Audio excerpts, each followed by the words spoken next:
Martin Scorsese's 2006 police drama The Departed remains the legendary filmmaker's only Oscar win as a director. The film features an all-star cast including Leonardo Dicaprio, Jack Nicholson, Mark Wahlberg, Martin Sheen, Matt Damon, and Alec Baldwin. The film follows an undercover cop and a mole in the police attempting to identify each other whilst infiltrating an Irish gang in South Boston. Here are 40 interesting facts and trivia about the film. Number 1. Jack Nicholson was not the first choice for the role of the villainous gangster Frank Costello. Martin Scorsese wanted veteran actor Al Pacino for the role, with whom he never worked with in spite of chasing him for a film role for years, but he turned it down. Pacino would go on to work with Scorsese and garner an Academy Award nomination for his role in The Irishman 13 years later. Number 2.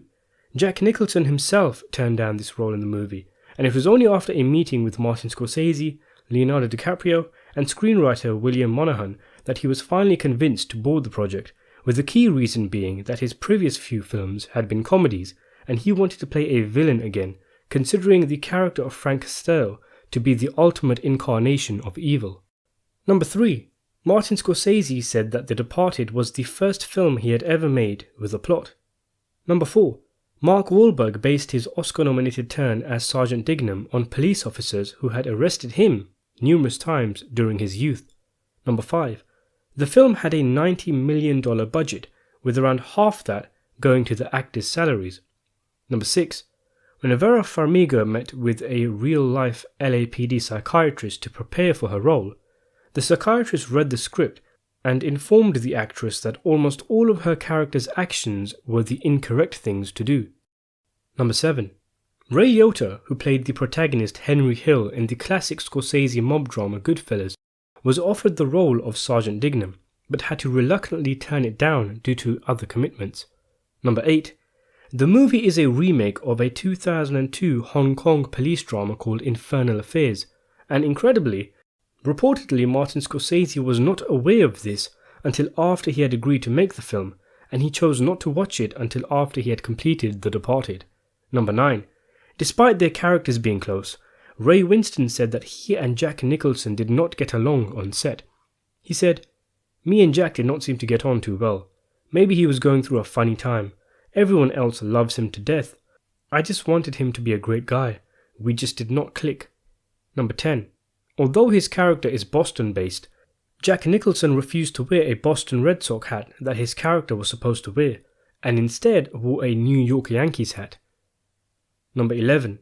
The film is the third in which Scorsese has used Gimme Shelter by the Rolling Stones, having previously used it in Goodfellas and Casino. Number 12. The film had been previously envisioned with Tom Cruise as the lead, with Brad Pitt playing the role of Colin Sullivan. Pitt dropped out to work with Alejandro G. Inarritu in Babel, but stayed on as producer. Number 13. The film was still being worked on and edited just a week before its theatrical release. Number 14. The little girl with the pink backpack in the scene where Leonardo DiCaprio is on the phone in the airport is Francesca Scorsese, daughter of director Martin Scorsese. Number 15. Scorsese, who often has real-life people on set who are involved with the story he is telling, joked that he felt far more comfortable with gangsters than policemen, saying, "I was worried that there were cops all around me and they were going to take me in."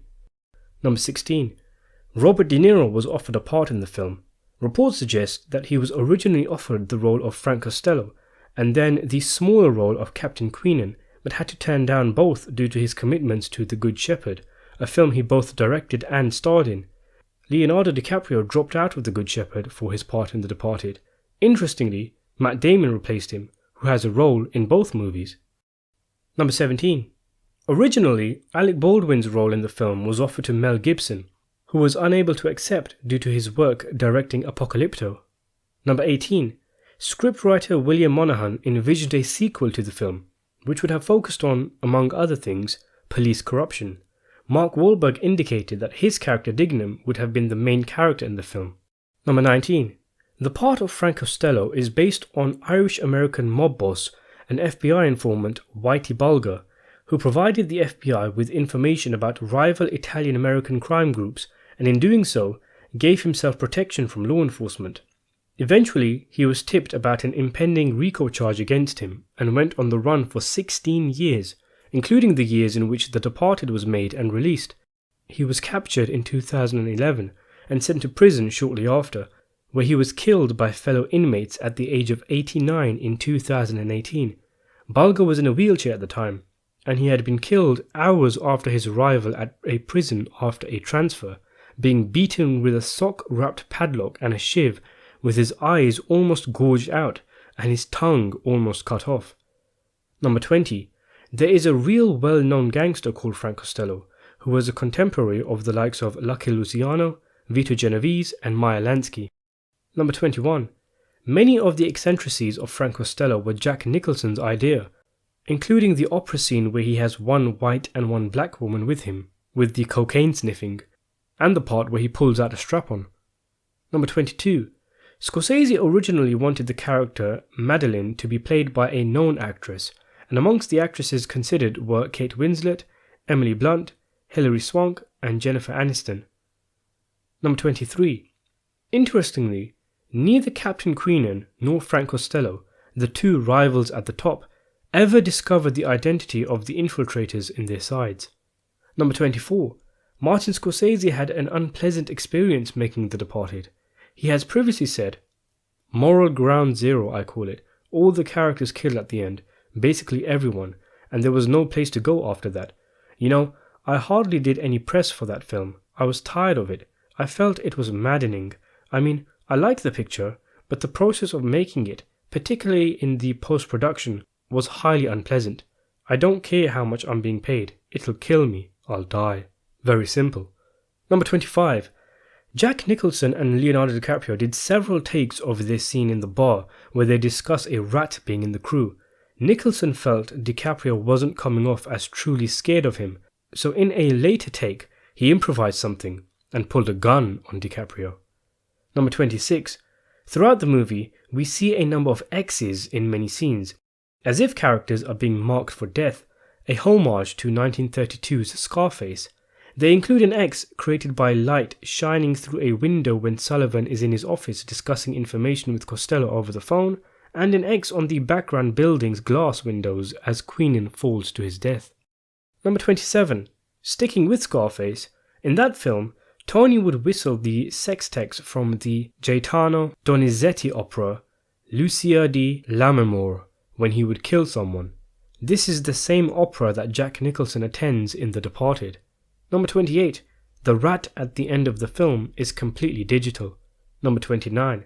When Leonardo DiCaprio interrogates the drug addict bank robber who tells him Frank Costello is an FBI informant, the film being played in the television set in the background is 1935's The Informer, a crime film with a similar plot, involving an Irish nationalist who becomes an informant. Number 30. One of the elements of Monahan's script that attracted Scorsese to the project was the similarities to one of his favourite films, the 1949 noir picture White Heat with James Cagney, also about an undercover police officer who becomes embedded with a charismatic gangster. Number 31. The film's title card doesn't appear until 18 minutes into the film's runtime. Number 32. Scorsese didn't allow this Boston picture to interfere with his well-known love affair with New York, as a great portion of the film, mostly the interior scenes, are shot in the Big Apple. Number 33. It took only 1 day for Martin Scorsese and Leonardo DiCaprio to decide to make the film. According to DiCaprio, "We read the script in 1 day and called each other the next day and said, 'Let's do this.'" Number 34. The Departed has the most amount of F-words and its derivatives in a Best Picture Oscar winner. Number 35. Mark Wahlberg briefly mentioned that there were tensions between him and Martin Scorsese on set. He was only supposed to be working on the film for 2 weeks, but it turned into 4 months, and the actor said, "I had problems with Marty. He was pushing me in different ways." Number 36. Editor Thelma Schoonmaker mentioned that it was not an easy task to make the film. She said, "We had to struggle with that movie. We had a lot of writing problems and structural problems, but that happens on a lot of films and that's part of your job. Restructuring it helped. We pulled up the love affair." Number 37. As part of his preparation for the movie, Matt Damon worked with a real Massachusetts State Police unit and took part in actual patrols and drug raids. Number 38. The Departed was one of the key films which allowed Leonardo DiCaprio to shed his teenage heartthrob image, and whilst he was highly praised for his performance, he failed to land an Oscar nomination. Reportedly, Warner Brothers feared that his work in this ensemble picture would not stand out enough to secure a Best Actor nomination, so wanted him to be placed in the Best Supporting Actor category, but DiCaprio refused to campaign against his co-stars who would also be up for the award, and in the end, he was nominated for neither. Number 39. Many feel that the final shot of the rat scuttling across the frame is too on the nose, given the story and themes of The Departed. As a result, a fan-led Kickstarter campaign was launched to remove it from the film. The campaign raised the $4,000 it needed, which was created by Matt Sachs, who planned to release a limited edition version of the film with the final scene edited. The campaign was eventually taken down after a copyright claim from Warner Brothers. And finally, number 40. And as we already know, incredibly, in spite of his amazing career, which has been going since the 60s and includes films like Taxi Driver, Raging Bull and Goodfellas, The Departed is Martin Scorsese's only Best Picture winning movie, and the only film he has ever won a Best Director Academy Award for. If you enjoyed this video, consider subscribing to the channel, and thanks for watching.